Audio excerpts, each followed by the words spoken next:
আমরা গ্রীষ্মপ্রধান দেশে থাকি, তাই গরমের কাছ থেকে আমাদের মুক্তি নেই।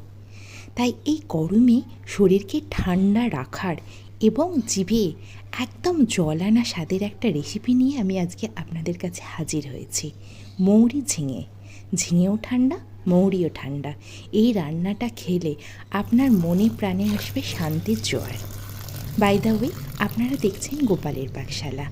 নতুন বন্ধুদেরকে অনুরোধ করব আমার চ্যানেলটা সাবস্ক্রাইব করে পাশে থাকার জন্য, আর পুরনো বন্ধুদের জানাই অসংখ্য ধন্যবাদ। চলুন রান্নাটা কিভাবে করছি আপনাদের দেখিয়ে দিই। এখানে দেখুন আমি 500 গ্রাম ঝিঙে নিয়েছি।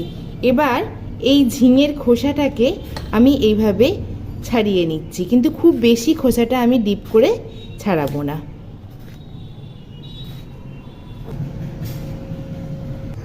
এবার আমি সামনের এই মুখটা আর এই পিছনটা আমি কেটে এইভাবে বাদ দিয়ে দিলাম। আর এই ঝিঙেটা যেহেতু ছোট, সেহেতু এটাকে আমি 2-1 করে নিলাম।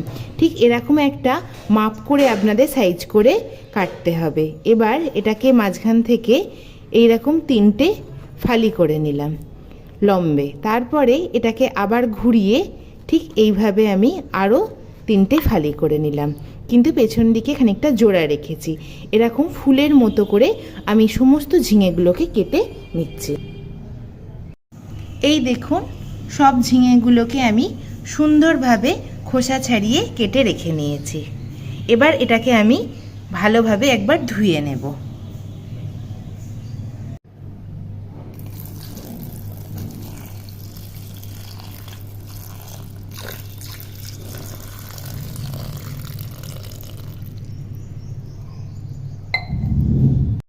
এবার আমি একটা কড়াই গরম করে নিয়েছি, আর এর মধ্যে দিয়ে দিচ্ছি 2টো ছোট এলাচ আর 1 চামচ মৌরি।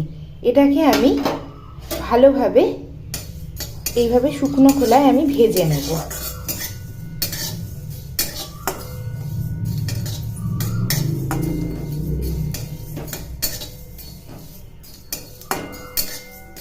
এটা ভাজা হয়ে গেছে। এবার এটাকে একটু গরম কড়াই রাখার পরে আমি এটাকে গুঁড়িয়ে নিচ্ছি।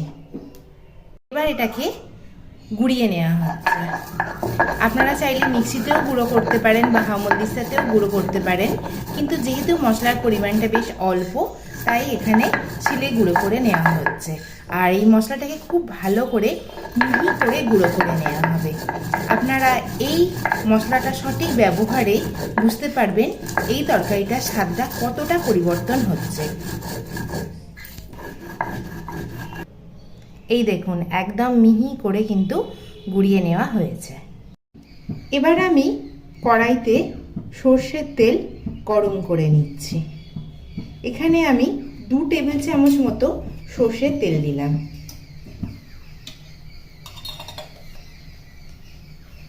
তেলটা একটু গরম হতেই আমি এর মধ্যে দিয়ে দেব তেজপাতা, শুকনো লঙ্কা, একটা থেতো করে রাখা এলাচ আর 1 চিমটে মৌরি। মশলা থেকে সুগন্ধ বেরোনো পর্যন্ত অপেক্ষা করব।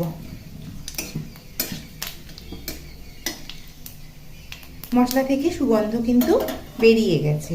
এবার আমি এই তেলের মধ্যে দিয়ে দেব 1/2 টেবিল চামচ আমি আদা বাটা। এর সঙ্গে কিন্তু কোনো লঙ্কা দেওয়া নেই, শুধুই আদা। এটা একটু নাড়াচাড়া করার পরই আমি এর মধ্যে দিয়ে দেব আগে থেকে কেটে ধুয়ে রাখা ঝিঙেগুলো। আর এখন আমি ঝিঙের মধ্যে কোনো নুন হলুদ দেব না, ঝিঙেটাকে এইভাবেই একটু ভেজে নেব।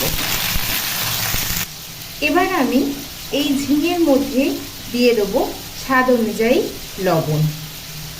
আর এই রান্নাটা একটু মিষ্টি ভালো লাগে, তাই আমি এখানে একটু চিনিও দিয়ে দিচ্ছি। লাগলে আমি পরে আরেকটু চিনি দেবো। আর দিয়ে দিচ্ছি হলুদ, আর দিচ্ছি 1 চামচ কাশ্মীরি লাল লঙ্কার গুঁড়ো। চিনির পরিমাণটা আমি আরেকটু বাড়িয়ে দিলাম। এখানে আমি 2 চামচ চিনি ব্যবহার করলাম।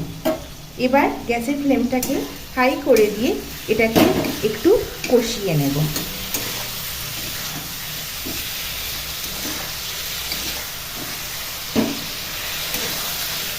আর এখন এই সময়ই আমি দিয়ে দেব আগে যে আমি ভাজা মশলাটা করে রেখেছি সেই মশলাটা। এই মশলাটা আমি দিয়ে দিলাম। আর এখন আমি এখানে 2 কাঁচা লঙ্কা চেরা দিয়ে দিলাম। মশলাটা খুব ভালোভাবে কষানো হয়ে গেছে। এবার আমি এর মধ্যে দিয়ে দেব দুধ। আপনারা চাইলে দুধ না দিয়ে জল দিয়েও রান্নাটা করতে পারেন, তবে ভালো স্বাদের জন্য এতে অবশ্যই দুধ দেওয়ার প্রয়োজন। আমি 1 বাটি দুধ এর মধ্যে দিচ্ছি। গ্যাসের ফ্লেমটা আমি এখন হাই করে দিলাম। এটা ফুটে যাওয়া পর্যন্ত আমি অপেক্ষা করব। এই দেখুন, এবার কিন্তু পুরো গ্রেভিটা ফুটে উঠেছে। এবার গ্যাসের ফ্লেমটা আমি একদম কম করে দেবো, দিয়ে এটাকে ঢাকা দিয়ে সেদ্ধ করব। যদিও দুধ, তবুও আপনারা একটু মাঝে সাঝে নাড়াচাড়া করলে এবং খেয়াল রাখলে এটা উঠলে পড়ে যাবে না। তাই গ্যাসের ফ্লেমটা এখন একদমই আমি কম করে দিলাম, দিয়ে এটাকে আমি ঢাকা দিয়ে সেদ্ধ হওয়া পর্যন্ত রান্না করে নিচ্ছি। এই দেখুন, এবার কিন্তু ঝিঙেটা একদম ভালোভাবে সিদ্ধ হয়ে গেছে, আর ঝোলটা বা গ্রেভিটাও কিন্তু পরিমাণ মতো হয়ে গেছে। এবার আমি এটাকে নাবিয়ে রাখবো। এবার একটা এরকম হাতার মধ্যে আমি 1 চামচ ঘি নিয়ে নিয়েছি, আর এর মধ্যে বাকি যে মশলাটা আছে সেই মশলাটা আমি দিয়ে দিচ্ছি। দিয়ে এটাকে একটুখানি গরম করে নেব। দেখবেন এটা থেকে একটা সুগন্ধ বেরোবে এটা গরম হলেই। এই দেখুন, এটা কিন্তু একদম মশলাটা রেডি হয়ে গেছে।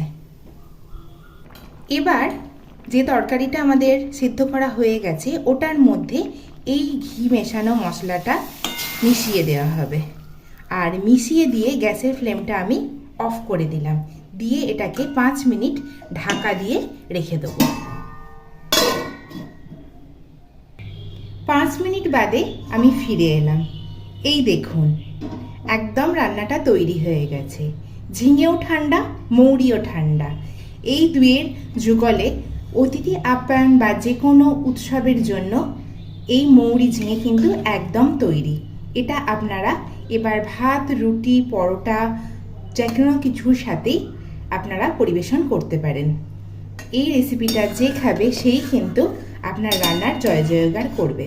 তাহলে বন্ধুরা, আমার চ্যানেলটা সাবস্ক্রাইব করে নিন, আর আমাকে কমেন্টে জানান কেমন লাগছে আমার রেসিপিগুলো। আবার ফিরে আসবো অন্য কোনো এপিসোডে। আজকে এই পর্যন্ত।